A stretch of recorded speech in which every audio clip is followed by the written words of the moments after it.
We also had Slick Money call in with his picks. Actually, I like all of them this week. We talked about Justin Fields and the fallout in Athens if Ohio State and Justin Fields wins the national championship. It's going to be a fallout. I don't care what nobody say. I've lived in Atlanta all my life except for a couple of years. But,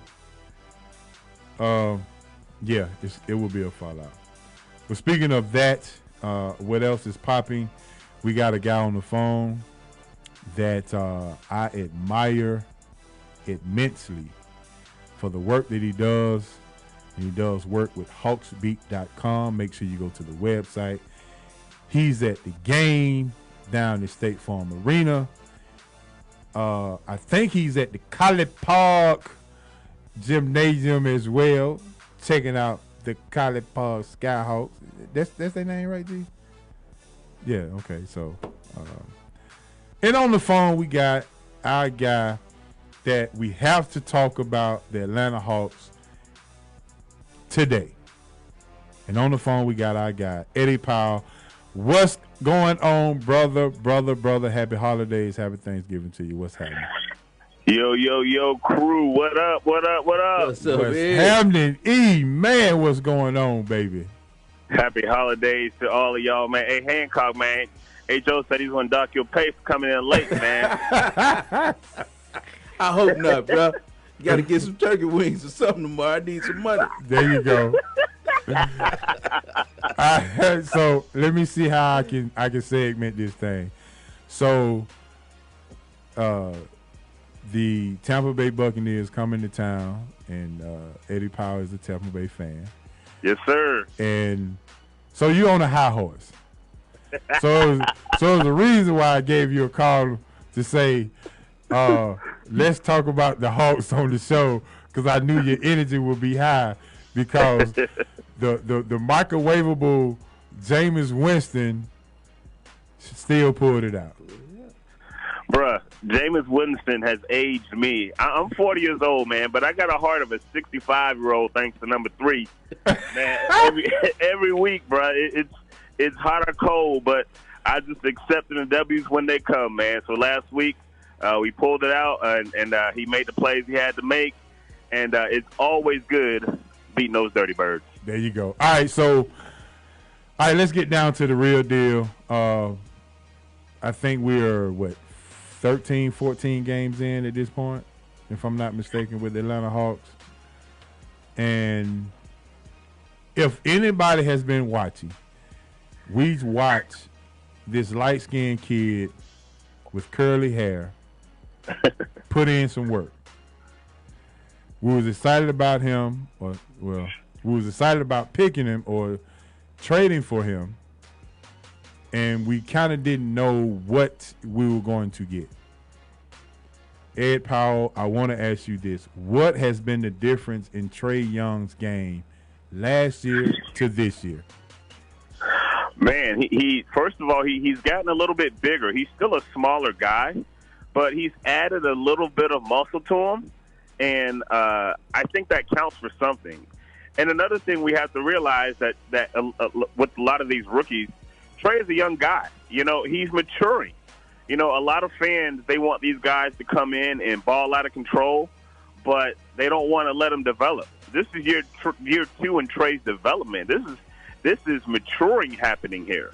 And he's putting up 26 and 8 right now, and it's just a credit to the coaching staff of him getting coached good and just Trey learning and recognizing his spots on the court. Gotcha. John Collins, 25-game suspension. I just want to ask, how much has this hurt in the Trey and John Collins' development and chemistry, and possibly moving the win total to a respectable win total in the second year? Well, I'll answer that in 2 parts. I think the factor with John and Trey, I think that'll be fine because those guys aren't going anywhere. Of course, right now they're 2-10 without John, And it's a big difference without him in the lineup. It's a big difference without Kevin Herro in the lineup. But missing out, John does so many fundamental things that you need on this team, and you're missing that right now. As far as the overall picture, I technically didn't have this team as a playoff team this year, and I fought with a lot of Hawks Twitter about that. they're just not a playoff team, man. Right. Yeah, they would probably have more wins, but they weren't going to make the playoffs anyway. Long term, I think they'll be fine because this is part of the foundation that Travis Flink wants to build this team around. So long term, they'll be fine, but it's going to be a long couple of weeks because December 23rd is when John is slated to come back. And right now, that seems like a long way away. Yeah, it's a long way away. On the phone, we got Eddie Powell, Hawksbeat.com. Make sure you go to the website for more information. He is the inside reporter for the Atlanta Hawks. The addition of Jabari Parker. Talk about it. Well, they got Jabari Parker because it wasn't much risk there. They got him off the scrap heap. They're only paying him $5 million a year. And he has a player option to get $5 million more next year. So obviously, because he's been playing well, because he's showing teams that he's healthy, Jabari's about to cash out, man. Ain't no way in the world he's gonna play another year for $5 million. And that's a credit to him. I hope he plays the whole year with relatively healthy. He's a good kid. He's a young kid, man. He's like 25 years old. So he's added a scoring touch. And Coach Pierce has talked about that numerous times. And kudos to the young kid for getting his money up, man. Yeah, I agree. I definitely agree. Hunter, Reddish, their development thus far, what have you seen? What can you tell us? Look, man, I said the prize of the draft before it even happened. You can go back onto my website, thehawksbeat.com, and all of my mock draft stuff. I said DeAndre Hunter is the prize of the draft. He's the most NBA-ready guy. He is, outside of John Morant and Zion, right. From where the Hawks were picking. This guy, Hunter, has already proven to be I wouldn't say a lockdown, but a very, very solid defender. He's a solid defender. He's going to get you about 13 to 15 points a game. That's who he is. And I think that you have in DeAndre Hunter a solid rotational player in him. I really like his game. He's very mature. He's a little bit more polished than these freshmen and sophomores that came out this year. He won a national title in Virginia. He's just polished. Every time Coach Pierce talks about him, he talks about his maturity, and he doesn't even refer to him as a rookie. He's very high on Hunter. I'm very high on Hunter. He's had some rookie mistakes. Of course, like all rookies, but he's a very solid pick. As far as Cam Reddish, there's a lot of development there. And I said this again, going back to my mock draft. I was like, I like Cam Reddish if you draft him at 10. I don't like him if you draft him before 10. I was kind of higher on the Culliver kid. But with Cam Reddish, there's a lot of development that needs to happen there. And so I was talking with another reporter. I was like, I don't know if you send him down to the G League to get his confidence up but something's not clicking right now. And that's fine. That's fine because he's a young kid and, he's going to have to develop. But he's just trying to figure it out, man. But the kid has all the potential in the world. I really like Cam Reddish.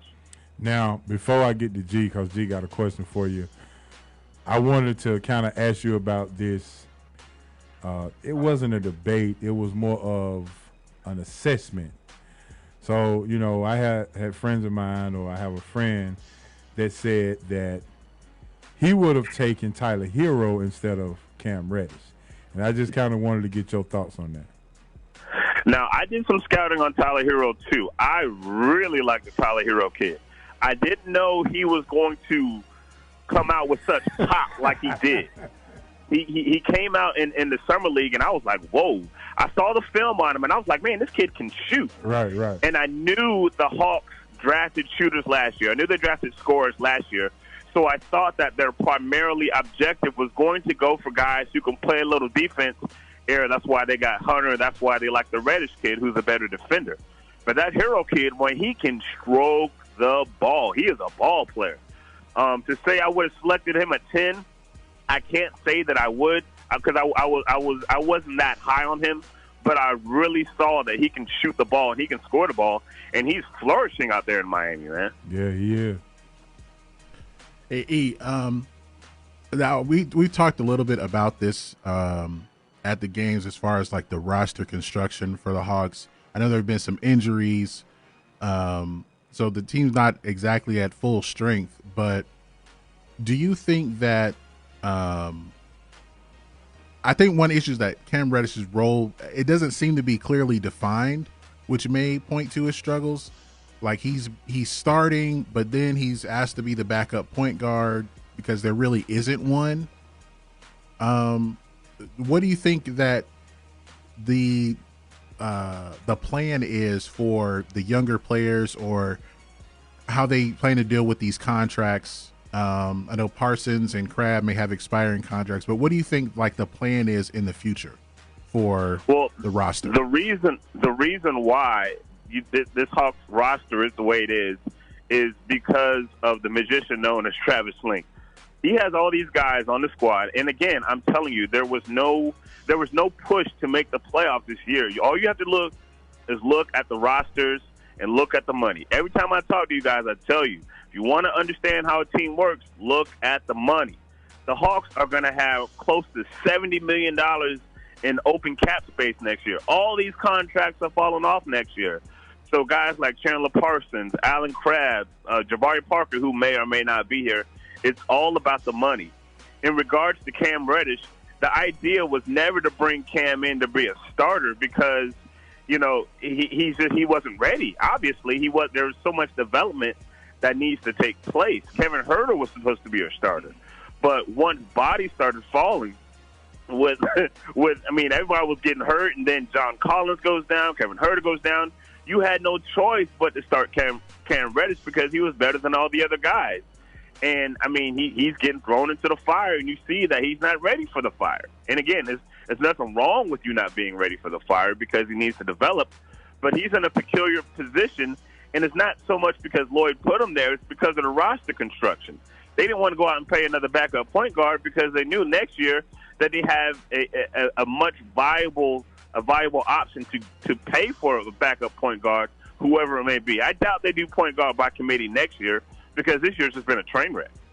Just to piggyback off what you just said, well, not piggyback, but just I wanted you to touch a little bit more on the $70 million that they've cleared. So what does that mean? I mean, what are they looking for, going forward? We talked about roster construction, but the knock on the Hawks or the Atlanta in general has been that they were unable to bring in the top free agents. So with the money they've secured or whatever, what is the plan? Well, the idea is really just to give them flexibility, right? So I haven't done the research to see exactly what free agents are out there, but Travis Slink comes from the Golden State mold. So they're going to build this team organically through the draft.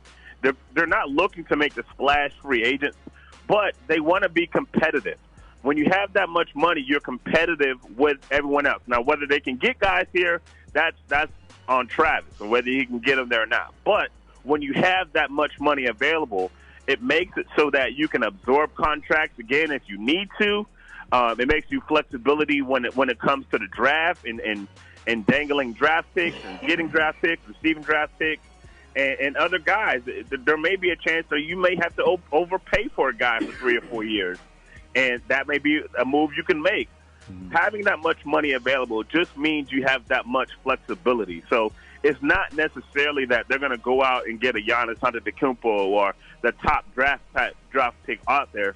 It just means that they have the flexibility to compete with some of those other guys out there. Right. So, okay, that being said, our number one player, Trey Young, is he going to be, or will he garner enough, let's say, looks from other players around the league that they may want to come and partner with him and try to build this thing like that? And I understand you just said do it organically, and I understand that. But when I look on this roster, and I'm pretty skeptical. I'll be honest with you. I do like some of the young talent, but there's some. If we're really trying to be a championship ball club, there's some building that needs to come, maybe from some other areas, maybe getting some free agents. So what my question in general is Trey that piece or that guy that can, somebody say, well, I want to go play with Trey Young. Do you see him as that? Definitely. Trey has a lot of league-wide appeal. He knows a lot of folks in the league because he grew up in this. If you just watch his Instagram account and see how, he has, relationships with players around the league, Trey is bona fide, man. He is a guy, and guys are going to want to play with a guy who distributes the ball like Trey Young. Trey Young is going to be, when this season is over, he's going to be a top 5, probably at the least, assist guy. Everybody wants to play with a guy who can get on the ball, right? So Trey is very well liked around the league. He's commanded a lot of respect. He can score the ball, and he doesn't have like a selfish mentality as some point guards who may be considered shooting first point guards. He's going to get you almost double-digit assists, and he's well-liked and well-respected around the league. So if there is anybody that can lure somebody that you wouldn't think, I would say it is Trey Young. Okay. All right, Ed, man, we so appreciate it. Before you go ahead and let everybody know where they can find all of your information, your articles, your videos, your post-game, pre-game stuff. Yeah, a large part of what we do is on the social media front. We're on Facebook. Just search the Hawksbeat. Our Instagram and Twitter is Hawksbeat. That's all one word, Hawksbeat. Follow us on Instagram and Twitter, and the website is thehawksbeat.com. Y'all know how to find me. My man, we appreciate it. Don't eat too much. Happy holidays, and go Hawks. Much love, brothers. Thanks for the time. We'll see you. Absolutely. Appreciate it. There he is, man. Eddie Powell. Talking about the Hawks, and